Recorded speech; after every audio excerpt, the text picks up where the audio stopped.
Focal Points and America Out Loud Talk Radio McCullough Report. I'm Dr. Peter McCullough, your host. My guest this week is historian and best-selling author John Leake. John, welcome to the program. Thank you, Doctor. Thanks for having me. Well, we've certainly need to catch up. It's been several months. You've been traveling. I've been traveling. So many stories developing around the world. What types of themes do you see that really have evolved over 2025? The big theme is Donald Trump generated all of this excitement that he was going to come into Washington with both guns blazing and drain the swamp. And I mean, I don't know about you, but I thought, wow, I mean, that's what he's claiming he's going to do. It would seem that swamp creatures were afraid that he would do that. I mean, we saw multiple assassination attempts.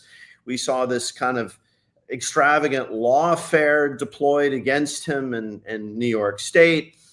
So it kind of looked like there was genuine fear in the air that Donald J. Trump was in fact going to come into Washington and drain the swamp. I think his supporters, particularly his young supporters, were very excited about this prospect. I think everybody was sick of this sort of moribund Biden and then Kamala Harris kind of marionette puppeteering that the Democrats seem to be doing. Okay, Donald Trump, he's kind of the street fighting man from Queens, but then he is sworn into office. And I mean, I don't know about you, Doctor, but it just kind of seems like business as usual in the swamp. Well, wait a minute. A couple of points here, John. It's been pointed out to me that a swamp is a naturally occurring type of biome out there, right? So it's got natural water and kind of mucky plants and alligators and snakes. I mean, are we really talking about a sewer? A sewer is man-made. I don't, and it might be apocryphal, but the Roman statesman and lawyer Cicero, Marcus Tullius Cicero, is a very funny guy. He was known for his great wit. He once quipped that Rome is made out of marble, but it's built on top of a sewer. The idea being, we have the trappings, the appearance of sort of dignity and a stately, look of things to the world. But in fact, if you get kind of behind the scenes, it's a pretty dirty business running an empire. I've kind of wondered if Washington is a sewer. In other words, I mean, it just kind of seems to be just a mucky, ugly place. Yeah, it's a sewer that has people and programs, and it has a lot of taxpayer dollars, John. About 22 million people now in the United States, 1 out of every 7, is employed by a federal or state government. And you can imagine how dear employment is to people, particularly career employees. These people go through the ranks, they're a G1 and a G2, and they keep ascending the ranks as federal employees or state employees. And then they look forward to a pension in the end. They've got great health care. They got a retirement. They have stability. Now you have a new administration. They come in. And John, to make matters worse, it wasn't just Trump, but he leaned on Elon Musk, and they created the Department of Government Efficiency. What happened? Yeah, I mean, this was the remarkable thing. I mean, they get this real whiz kid guy that seems to be so good at organizing teams to accomplish great things. I mean, Musk seems like kind of the Manhattan Project, lunar landing guy. If you want to get something done, you hire Elon Musk.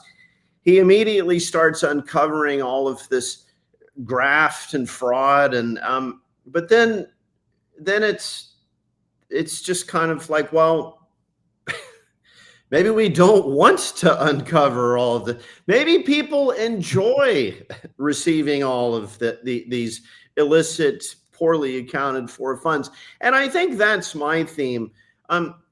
You will observe, if you look at a graph charting the proliferation of U.S. sovereign debt, actually all debt across the board, and what you will observe is that we've entered the phase of the party, call it the debt generating party, where it's like 2 o'clock in the morning, and all of these young people are now on like their fourth bottle of champagne, maybe even a little bit of cocaine has been thrown into the mix, and now the whole thing is just turned into reckless abandon.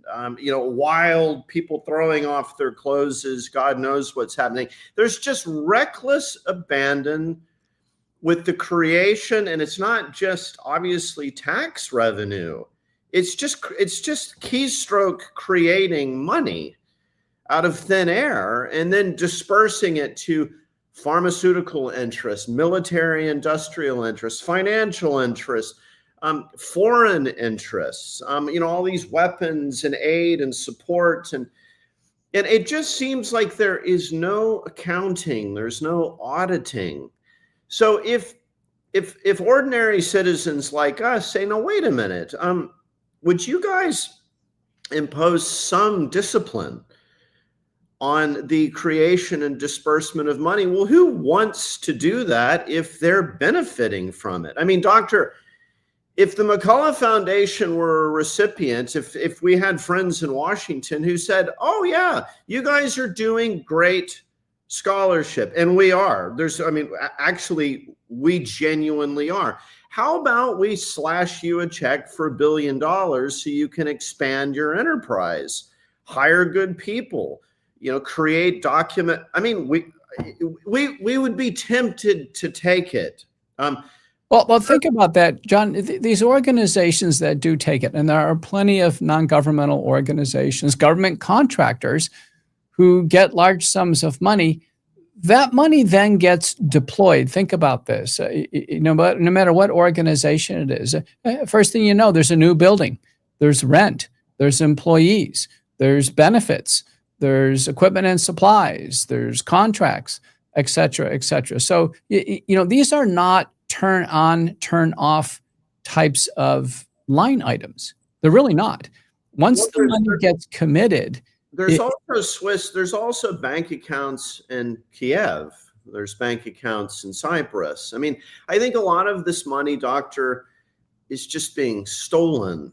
I mean, there's a reason why we have a billionaire class that just seems to have, there's just no end to the amount of money that they have. I mean, I think the governments of the world and this structure we have, at the risk of sounding a little technical and academic, the economy that we have now in many ways reminds me of these early Italian political theorists who developed this theory of fascism. So you'll recall from medicine, fasces are things that they're like leather straps that bind together. And then in the human body, it could be ligaments or tendons, what binds the body together. So the idea of fascism is industrial and financial corporations, the state, the corporations are then subsumed into the state, into an almost inextricably bound, overarching entity. That's fascism. And the idea is the state can disperse money to corporate entities who can then produce things rapidly with available capital. And the theory was for the benefit of all of society. The problem with fascism is that it's quickly corrupted. It's these clever, well-positioned men who have gotten close to the state. They're smarter than the politicians, almost invariably, and they sort of figure out a way to rig this entity where all of this money is being siphoned off to them. I submit, not in a kind of Hitlerian sense, although we have become a very militaristic nation, but in a kind of perhaps more muted way, we've become a fascist entity in which the state is chiefly for the benefit of well-organized, through lobbying apparati, through lobbying, the state is primarily for the benefit of military, industrial, pharmaceutical, and financial interests.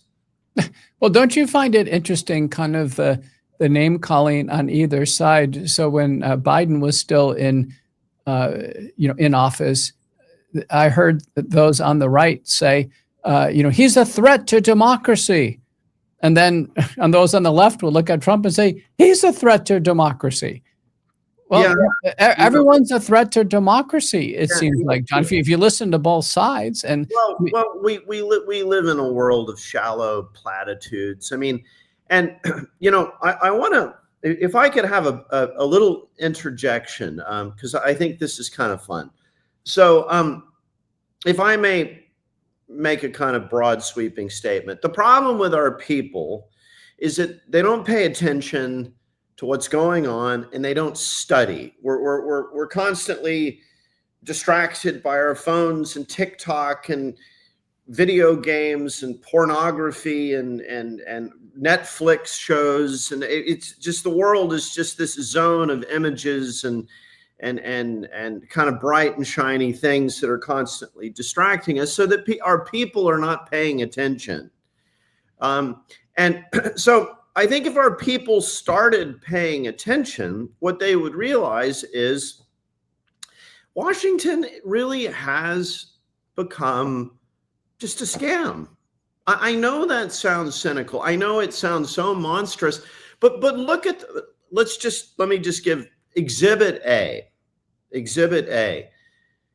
Donald Trump, Pam Bondi, Dan Bongino, Kash Patel, during the campaign season, they all talked the biggest game. Once they're in office, they're going to disclose to the American people just what in the devil has been going on with this Jeffrey Epstein character. He's long been suspected of having cultivated relationships with all of the high and mighty of the world. I mean, spanning from Cambridge, Massachusetts, to Buckingham Palace, to Mar-a-Lago, Florida, to the Wall Street. The guy seems to have cultivated a relationship with all of the great lords of this earth. So we, the ordinary citizens who pay tax, who do things like work for a living, pay taxes, obey the law, remain faithful to our families and children and wives. We're told, well, this guy, is a kind of Bond specter supervillain who's corrupted in a sort of Pied Piper way the world's high and mighty. And Trump, who's going to come in and drain the swamp, he and his minions in the Justice Department say, well, in the Madisonian tradition of disclosing information to we the people, we're going to disclose this. So I'll ask you, from your perspective, what happened? I don't know. I mean, I've been told that trying to pay attention to what's going on, that all the documents that could have led to some type of arrest or indictment, what have you, all of those have been released. Thousands of documents have been released. And Epstein must have been a busy character. He never got a college degree. Somehow he, did well in investment banking and rose the ranks. I guess people thought he was particularly handsome or charming. I just really don't understand his whole rise to power, and then ultimately ending up in jail with and Ghislaine Maxwell, his assistant, in jail. I don't know if he was actually having a relationship with her or not. She's always kind of draped over him in these pictures. And then his mysterious suicide in the jail. She's pulled out. She talks to some assistant district attorney. Then that fades away. So then ultimately, our Congress, the only thing they can do is actually draft a bill. So they drafted an Epstein bill. Well, okay. And what does the bill say? Release all the documents. I guess there's more than the thousands that have been released. And then here we are. They voted. I mean, but this is what I mean. I mean, this is all just the whole thing. Starting with, so Eric Weinstein, he's very interesting, kind of mathematical, scientific guru guy. He has a very interesting brother, Brett. Eric did one of his monologue podcasts. It's called The Portal. He did it in 2020. And I think Eric Weinstein has had the most interesting things to say about Jeffrey Epstein. I mean, his characterization is the most interesting. He related how, like, a decade earlier, he got an invitation to come to Epstein's townhouse, and he describes this kind of Twilight Zone. You know, he enters the sort of ante room of the townhouse, and there's all this bizarre art, and then he's then kind of ushered in to a conference table. The conference table appears to be like an American soldier's coffin draped with an American flag. And, and that the proposition is, we're going to drink coffee and put coffee stains on the American flag. And Epstein is sitting there. He's dandling like a 20-year-old girl on his knee. And Weinstein describes this as just surreal. It's not real. All of this is pure theater. And he said, in that moment, I realized there's nothing about this guy that's real. He probably isn't even a player in the financial markets. He is, as Weinstein described him, a construct. Yeah. There or externally, right. Externally funded, externally funded by powerful and very wealthy backers. He just can't be self-made to this extent. No. Yeah. So Weinstein describes leaving this. He's totally freaked out by the whole thing. It's just so weird as to be beyond belief. He calls his wife immediately and says, I have just met not a real person, but a construct. And he said, this has always been, so he's a construct of whom? And Weinstein said, probably the intelligence services. It's probably the CIA, MI6, and the Mossad. And he is some guy who, gets close to scientists, politicians, academics, mathematicians, people in entertainment, and gathers information and perhaps gathers things that could be compromising, that could be used against them if they start speaking up about whatever.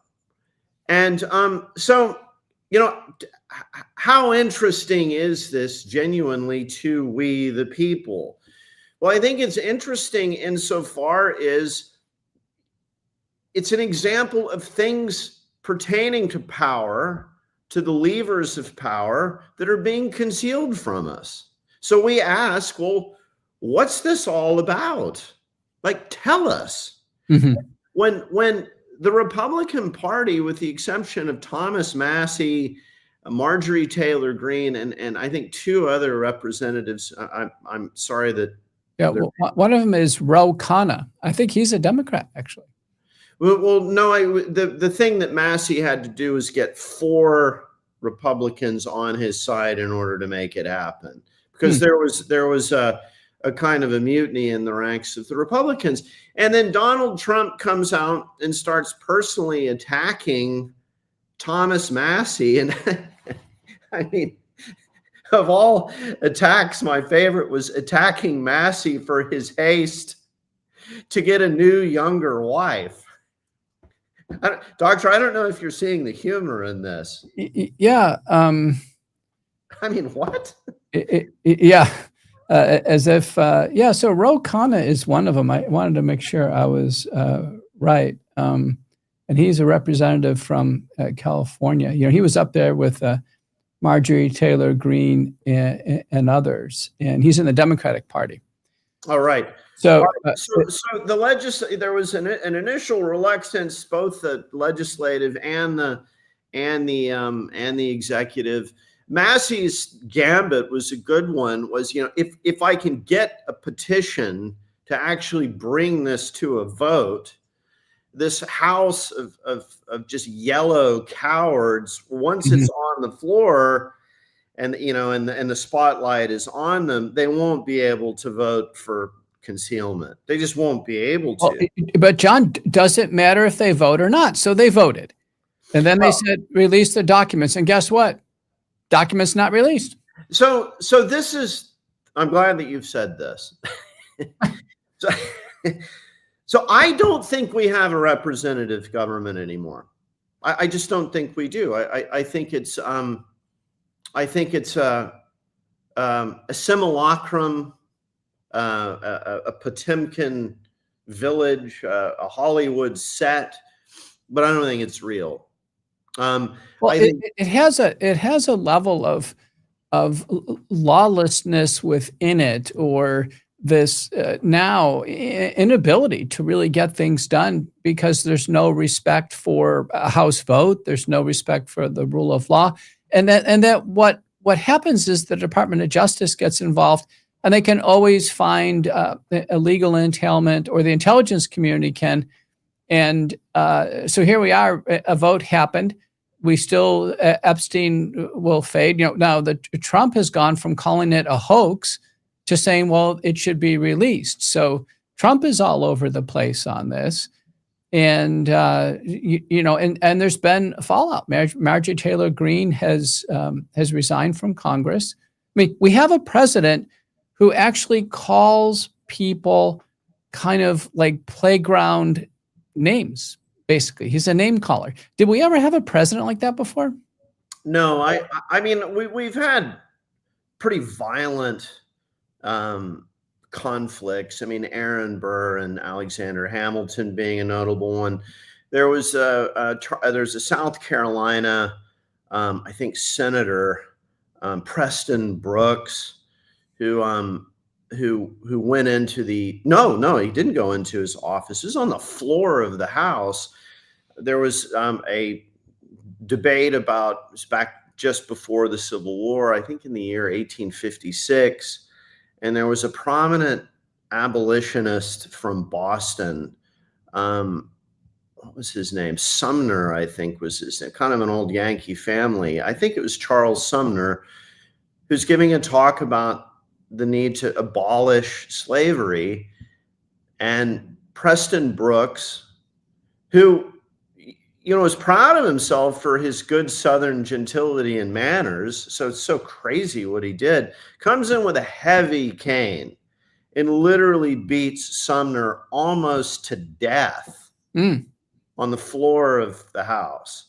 So, I mean, we've had extremely ugly stuff, but I wonder about Donald Trump and his childish name calling. I mean, there was a time earlier in his career where sometimes it was kind of, if the phrasing was right, he could be kind of funny. I mean, I've sometimes thought that's one of Trump's redeeming qualities. He can be quite funny.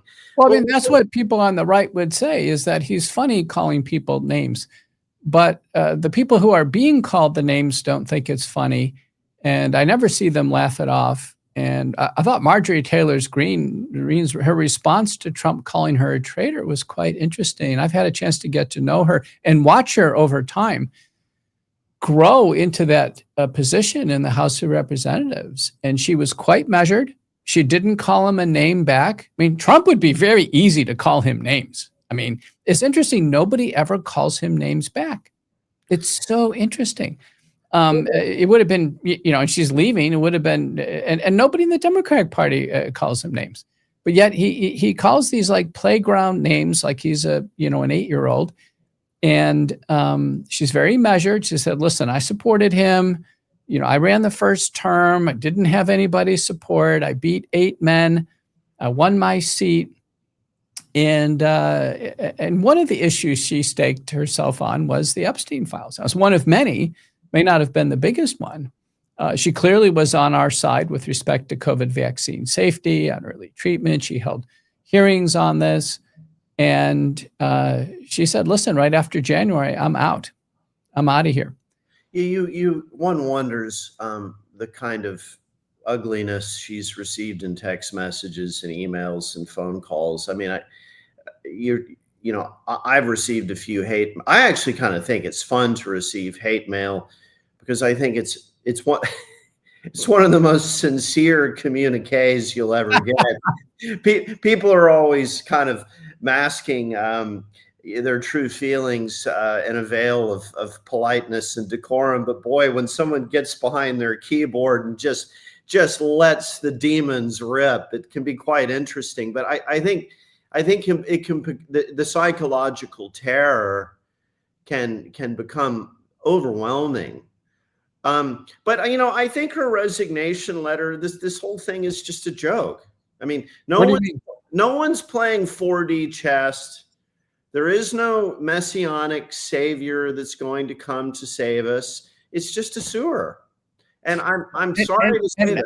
And it doesn't seem like Trump is helping much. Now, when he came in, I thought the executive orders were well written. They were strong. I liked it. Trump is always a mixed review. I don't think anybody's really 100% Trump supporter. There's always something. They say, well, he's flawed, what have you. But the partisan politics have risen.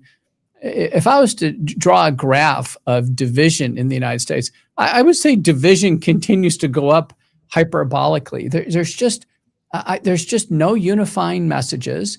There's no unifying campaigns or slogans. It doesn't seem like, and the name calling and kind of the retroactive or going back in time to punch out a political foe of years ago. It seems to me so counterproductive. So I recall when George W. Bush, under his leadership, brought us right to the economic collapse of the mortgage collapse. And that was kind of a Republican-driven thing. And here we are in a mess. The companies, the auto industry is crumbling. There's a mortgage crisis. People are losing their homes. And Bush and Cheney, they're out of there. Now it's Obama. And so Obama comes in with Tim Geithner. He didn't say much about Bush at all. They literally just picked up the mess. But he continued his policies, so there was zero change. Well, no. Obama had to step in and decide who's going to be bailed out, who isn't. It wasn't Obama. I'm sorry to interject, Doctor, but it's just the same. It's just the same regime. I mean, there was a WikiLeaks email that was leaked. It was one of the things that Julian Assange leaked in 2015. It was quickly buried over with talk of Russian collusion, which was an obvious misdirection trick. Let's start talking about the perfidious Russians so that nobody will look at the actual content of the WikiLeaks that were leaked. But we're not talking about the emails. We're talking about the bad guys who obtain them theoretically. John, I wasn't talking about that at all. No, but listen. But my point was this: when George W. Bush was done with Dick Cheney, and Obama takes over and picks up the economic collapse, he didn't say much about Bush. But what I'm trying to say, forget Julian Assange and all the other stuff. But listen, Obama did not say much about Bush. I follow the news every night. There is an email that talks about exactly what Obama did. That's what I'm trying to tell you. But Obama did not publicly go out and talk much about Bush. He didn't. He just didn't. I listened every night on the news. He didn't. And the new administration regime, that's all he did. There was no. But my point is, he didn't say much. Now, when Clinton took over, he didn't say much about his predecessor. There was a pattern that the new administration takes over. They leave the old administration alone, and they go on to the new agenda. What's different now is that when Biden picked up, he didn't say much about Trump. He really didn't, until Trump started, announcing this bid for re-election. But the Trump administration now and the right-wing media, they cannot let go of going back in time. That's my point. Not about Julian Assange or emails or anything else. It's about the fact that if you are consumed with going back in time, this latest thing that Tulsi Gabbard was going to go back in time and do something about Obama, or let's go back in time and do something about Comey. Now that's just consuming time and effort from a future agenda. That's what I'm saying is there's been a change. The name calling is a change. Now, maybe it's a change. Everyone's going to start calling each other, schoolyard names now. But the lack of decorum, the lack of maturity, and the inability to just let something go and press on with the future, I don't see any of that being productive. Well, so I agree. What I was attempting to relate was that one of the emails that was disclosed that apparently nobody read but me, I seem to be the only person that did it, was who is selecting Obama's transfer team? I mean, who's going to be in his cabinet? And there was an email between John Podesta, the head of the DNC, and Obama. The title of the email was Lists. The list was promulgated by a Citibank executive who was making proposals for who should be in Obama's first cabinet.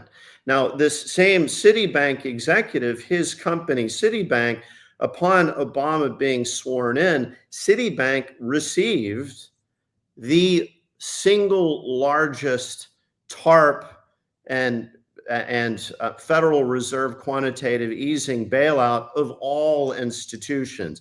It was a Citibank executive who proposed all of Obama's first cabinet, and every single recommendation was taken. So the only thing I was trying to say is one of the reasons why I think Obama did not say anything critical of the Bush regime, he didn't need to go back in time because it was absolute business as usual. There was no difference between Obama talked a lot about race and it was sort of, liberal, social, hot button things. But when it came to finance, war, all of these wars abroad, there was no difference. It was exactly the same.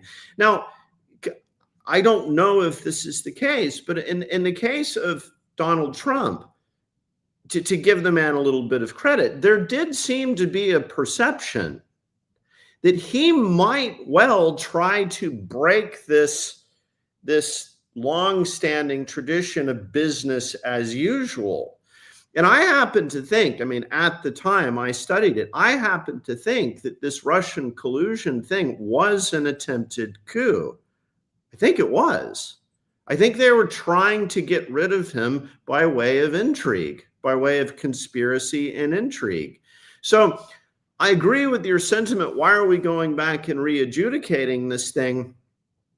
But the other side of that is we can't have intelligence agencies in the FBI staging coup d'etat. We can't. So the overarching theme that I would like to touch on for your consideration and for the consideration of our audience is we the people are just constantly being psychologically abused by our government. It doesn't matter if it's Democrats or Republicans. We get our hopes up that Trump is going to come in. He then turns into this constant source of distraction in his own right, constantly creating negative emotions amongst people who don't like him, kind of creating, I think, false sense of hope in those who do like him. Here you and I are arguing about Trump and the things that he's done. This is all just a waste of time. It's a distraction. It's a waste of time. But the problem is that because we, the people, are stuck with Washington as a very powerful apparatus that makes decisions that affect us, that actually put us in danger, that put our money at risk of being completely degraded to where it has no purchasing power, that risk starting a conflict with Russia that could go up the escalation ladder and result in a nuclear exchange. I just think the government in Washington is the problem. Well, there seems to be such a lack of transparency. One of RFK, he's just one of 15 cabinet members, but he used the word radical transparency. Well, gee whiz, I have a lot of questions. Who's actually writing the executive orders? That's what I'd love to know. Is Trump penning them all? Who's actually doing that? Who are Trump's senior advisors? Trump doesn't seem to give credit to anyone. He doesn't say, well, I talked to Marco Rubio and he had this good idea, or somebody else had a good idea. Trump seems to be just, he just doesn't seem to reveal anything. And so, I just don't know. Some people say, wow, he's so brilliant. He's playing, a three-dimensional chess or five-dimensional chess. Other people say he's just a con man. He's still deeply in debt. He's, carrying all these lawsuits from cheating all his contractors. He's running his company while he's in office. I mean, what does that tell you about fascism? What does that tell you about conflict of interest? And, he seems to love to meet with very, very wealthy private citizens and companies, prides himself on being a deal maker, but nobody seems to really understand the deals. The tariffs are up, the tariffs are down. Tariffs seem to be, manipulating something. Trump said the other day, wow, it's so much money, we won't need to pay taxes. It's just hard to know, John. And I think part of it is the person in the Oval Office. We've lost decorum. We've lost any work to try to bring people together. The president can do a lot of stuff. He could call Democrats and Republicans to the White House a lot, and they could talk about things. They could have a barbecue together. They could do. The president has unbelievable power, and the power can be used to unify the country on certain things. But calling somebody within your own party, name calling or throwing people under the bus, is and it's just his style. And I think unfortunately we're stuck with it for another 3 years. But Tulsi Gabbard, people had a lot of hope for her being in the office of the Director of National Intelligence, ODNI. She when there was this idea to bomb the nuclear facilities in Iran, she had a differing opinion than what other opinion was going on there. And they asked Trump, and he just goes, well, who said that? And they said, well, Tulsi Gabbard. They go, she's wrong. She's wrong. And, it's like, listen, if I was president, I would never throw my Director of National Intelligence under the bus. I'd say, listen, we're moving rapidly on this. We've been having a series of meetings. I'll be circling back with her. I just think there's a more mature, measured, dignified way to be commander in chief. Well, of course. I mean, I think part of it is that it seems to me that at some point along the way, probably the 2016 election is as good of a place as any to start with. There's this kind of race to the bottom. It's the Democrats field a candidate who's just got so many problems. I mean, I at the risk of, sounding too personal in my sentiments, I mean, I always thought it was odd that the Democrats selected Hillary Clinton. If you go back to when Bill was in office, she was never popular. She was never even popular amongst the Democrats. So why are they fielding her now? Isn't there just some young, fresh-faced Democrat that they could find?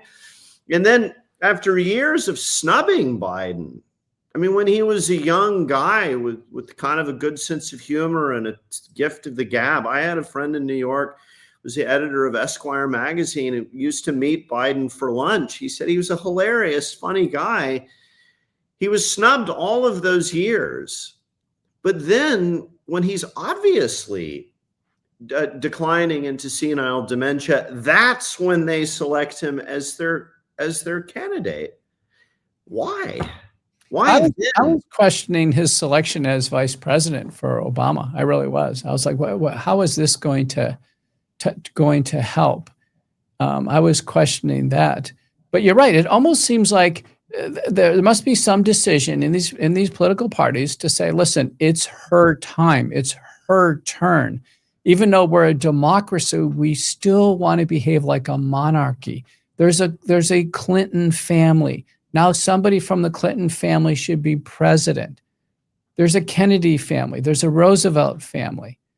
There are families. There's a Bush family. Dynasties, sure. Right? Sure. Oh, there's somebody in the family needs to take their turn. And it just seems like that's the case. And the other thing, John, is I think the media essentially chooses the candidate because the other candidates get no airtime. So let me give you an example. This last presidential race, if you turned on CNN or any of the left-wing media, all they did morning, noon, and night is show Donald Trump. They would not give any airtime to DeSantis or anybody else running. There's a reason for that. There's a reason for that. Shall I tell you? It sells ratings, I'm sure. Well, it sells ratings, but that was another thing that came out in the WikiLeaks. There was a DNC memo that was circulated during the Republican presidential primary, and it was titled "The Pied Piper Strategy." And the DNC's media strategy was get the media, encourage the media to promote Trump as the Republican primary leader, because in the reasoning of the Democratic National Committee strategists, there's no way Donald Trump could win a general election. So I'm glad you brought this up, because that shows you how absolutely inept political strategists are. So they're going to show Donald Trump morning, noon, and night. They're going to think the American public is going to say, wow, he looks so bad. I'm going to therefore vote for the alternative. Well, guess what? The right-wing media just did this morning, noon, and night with Zohran Madani, the New York governor, the New York city mayor now. John, they did the same thing. They showed him morning, noon, at night. They called him every name under the sun. The right-wing media didn't even tell you who he's running against. And the right-wing media got him elected. I completely agree. So a while ago, I wrote a Substack about inept Machiavellians. It's like these people want to have this Machiavellian political strategy of manipulation and being super clever and presenting one thing and misdirecting this and all of this kind of stuff. They're just not good at it. I mean, this idea that, we're going to show America how bad somebody is, and so therefore they'll vote for the alternative. As a common everyday citizen, I would say, show me the alternative. If CNN really didn't want Trump in office, why didn't they show me DeSantis or show me anybody else? Or let me look at a different candidate. I mean, half the country votes Republican, half vote Democratic. It's a pretty simple formula. You have to show somebody what you think you want to vote for. If the left-wing media really want a Democrat in office, they're going to have to show the Democrat. If the right wing really wanted somebody other than Mandani as the New York City mayor, they should have shown that person. I mean, now you can just see this this political strategy backfiring. I think going back in time is going to backfire. There's not going to be any justice. When they brought up the Russian Gate and the Steele dossier and all of these other things, I kept saying nothing's going to come out of it. When Tulsi Gabbard said, well, I'm going to go back and dig up something on Obama, I say nothing is going to come out of that. And it leads me to the Office of National Intelligence, Tulsi Gabbard. And if we go back a couple years, the press has dropped this, but the only unanimous vote we've had in the U.S. House of Representatives in the last few years was to release all of the documents out of the Office of the Director of National Intelligence about the Wuhan lab. Release them so we can see what happened in the Wuhan lab with the creation of SARS-CoV-2 and this pandemic that got everybody sick and shut down the world and led to vaccines, etc. And they voted for this. And Avril Haines was in that office before Tulsi Gabbard. Avril Haines was in Event 201 as a character. She's well-trained by the World Economic Forum. She was not going to release a single document. Josh Hawley from the Senate said, listen, you're 90 days late. He wrote a letter. She still wouldn't. So that office issues a very nondescript, low-level report. This is generally what happened in the lab, and they still won't release the documents. Now Tulsi Gabbard's in the office, and guess what? She's not releasing the documents on Wuhan. Well, so there it is. A lack of accountability to we the people, which leads me to believe that we don't have a representative government anymore. I just don't think that we do. And so where does this leave us? I mean, you're interested, the way I think we got into this business is because of SARS-CoV-2, which the true origins have not been disclosed. You gave an interview the other day. Ralph Barrick, who is almost certainly the lead biotechnician in designing the thing, he's never really been called to account or even put to a hard interview.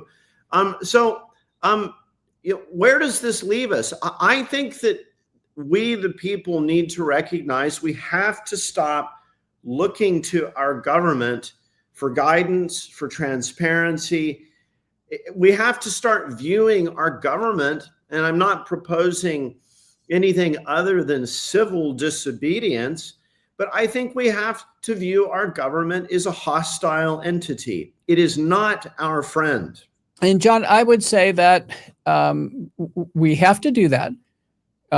We have to call balls and strikes. You know, in baseball, the umpire cannot just call strikes for his favorite team. You have to call balls and strikes. And for every administration, there are things that are really going to be good for the public and things that are not. And it doesn't matter how much you love Trump or love Obama or love, you know, whoever. The bottom line is we have to call balls and strikes. And so, you know, when I was last time I testified in the Senate and you were there in May, the press asked me and I left the chamber. They said, well, how do you think Trump is doing? I said I give him a B+ or a mixed review. I use the word mixed. How's RFK doing? Mixed review. And we should be able to state what we would do if we were in office. So just hold yourself up as an example. If I was Tulsi Gabbard, I'd release all the documents. If I was, if I was Trump, I would do X, Y, and Z. You just have to be able to say that. Well, you're not Trump. Well, obviously I'm not. And obviously I'm not Tulsi Gabbard. But unless the public hears a different approach, they may not ever know. And I recently, I was on an interview. I said, listen, if I was in RFK's position, this is what I do. And you should see the feedback on social media. Oh, he's trying, but he's in the office. You're not. He's doing the best he can. And there was all this. No, we can't. Doing the best you can is not enough when you're in a government position. You have to. The public has to demand better. And if we don't hold them accountable and we don't tell people to do better, Trump needs to be told how to do better. RFK needs to do better. Tulsi Gabbard needs to do better. If they can't be told how they can be better, we're never going to improve. We're never going to get out of this. It's true. It's just, I think what happens is you have prudent people like you who are paying attention, and you voice your considerate, thoughtful, prudent opinion. But I think if you're RFK and you're in this monster bureaucracy with all of these, my sense is that your first day in office, you walk into a place and it's like Bluebeard's castle. I mean, there are all of these entrenched interests. I would even speculate that there are a lot of people in HHS that are probably downright insubordinate. In other words, they receive an email directive, but then kind of slow respond to it, obfuscate it somehow, things. So, it raises the question, do these cabinet level guys or national security people do they really have any executive function? And I'm not convinced that they do. It reminds me of the lore of imperial Rome, where the old emperor would die or get killed or whatever, and the new young fellow would come in. It's an inherited office, a dynastic succession. The young emperor comes into office. He's introduced to his Praetorian Guard, to the Pontifex Maximus, to the other powerful men in Rome, and it's quickly impressed upon him, well, you're in theory the most powerful man in Rome, but actually you're surrounded by a lot of guys and you actually don't know who are these guys. Can I trust them? Observe that I think 16 emperors were assassinated by their own Praetorian Guard. Like this is the office that's supposed to be protecting him from assassination. And the prefect of the Praetorian Guard is actually the guy that has the power and may turn and assassinate you if you don't do what he or his patrician friends in the army want you to do. So I'm kind of afraid that this is where we are. It reminds me of this period of dysfunction in imperial Rome. You had a series of emperors, Caligula, Tiberius, who I don't think was actually that bad, but then Caligula, Nero, Claudius, and it just seemed like a hopelessly chaotic, kind of deranged personalities. So the question is, how does this republic, move on to a more virtuous period of governance? And I mean, ultimately, Rome got Hadrian and then Marcus Aurelius, who seemed to be genuinely compassionate, prudent, moral men. Can we get to that? I don't know. Well, I think that's what we're going to need to see. We're going to see a new vein of you're right, compassion, true caring, decorum. I don't want somebody to be my president, calling names and doing that stuff. I don't think anybody does. And for sure, we have to see what works and what doesn't. The one thing that works, John, is executive orders. I've been very impressed. I think Trump's executive orders have been excellent.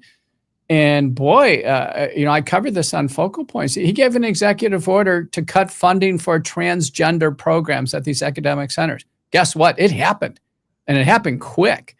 Yeah, we have to credit with that. That's significant. Yeah, do you see what I mean? So you see something like that. That's really so. The executive orders really work, and particularly when they're going to institutions like this. I think one of the difficulties we have, certainly in my field in medicine, is the democratic leaning of the universities and the academic medical centers. I think it's a real problem, to be honest with you. If it was more of a 50-50 split, we would start to see a range of different opinions. But if you go in the medical literature now, there's no division between politics and medicine. You'll see a anti-Trump piece put into the New England Journal of Medicine, for instance, or JAMA. And so the medical journals are outwardly Democratic and anti-Republican. And I think one of the problems with Trump is that he's so easy to hate. And so if we had a more likable Republican leader as president, or certainly one that could cross the divide, shake hands, be a friend with other people, it would help. But we have 3 more years of Trump. We're going to have to see how it's navigated, and hopefully we'll end up at a better place at the other side. We're going to need to come to a close, John. Do you have any final predictions for us at the end of the year? It's towards the end of November. What do we have for the month of December, and what do you see for the early new year? Well, if I could end, I was rather doom and gloom, but if I could end with a couple of things, I think to give, you and I were both angry about Trump, particularly his slandering of Thomas Massey, who we're pals with.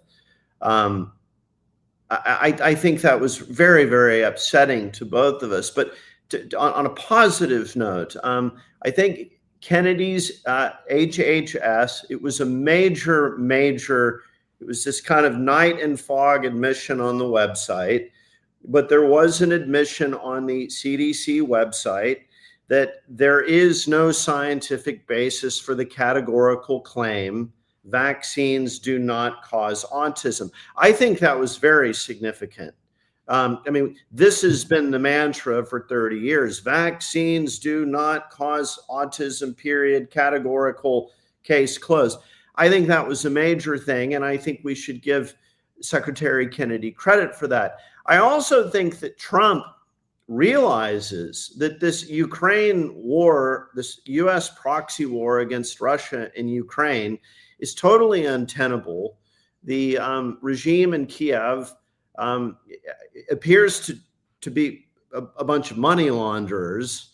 I mean, there have been multiple corruption scandals in the last couple of weeks that have completely confirmed my worst suspicions that a lot of this is just money for the ruling class, while the poor dog-faced soldiers are sent to the front. So I think Trump is showing some recognition this has to end. Now we'll see if he has the leadership chops to actually do it. So I want to highlight those two positives.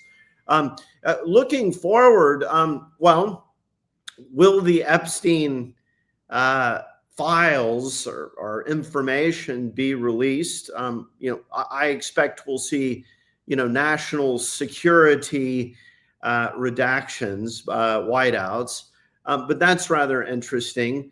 And then looking forward to the new year, I'm completely at a loss for what it may hold for us. I mean, at this point, nothing would surprise me. I could wake up at any morning and just nothing would surprise me. I'm sorry, that's rather lame. John, I'll chip in a positive prediction, and I've mentioned this to you privately. I think the one thing that Trump has said that is going to happen is this golden age. I think we are going to see a lot of wealth building. We're going to see the emergence of artificial intelligence that's going to make a big difference in the world in terms of efficiency and responsiveness and just, again, intelligence, computers helping us greatly. And with that golden age, we will see a large transfer of wealth. The baby boomers are 1946 to 1964. So you can imagine the baby boomers now are coming on the back end. And so big transfer of wealth happening to younger generations. And I think it's going to be, for the average citizen, it's going to be a time of careful navigation and understanding that one has to take their matters into their own hands, for sure, not to rely on the government, and to be wary of new crises, potentially manufactured ones, whether it's something in Venezuela or a new flare-up of some type of conflict elsewhere. You and I are both anti-war. I think Trump is anti-war. In fact, I know Trump is anti-war, and I think that's one of his great qualities. And hopefully we can see 2026 as a time of increasing peace and prosperity. With that, John, we're going to have to leave it here. Thank you so much for joining us on The Hot Zone. Thank you, Doctor.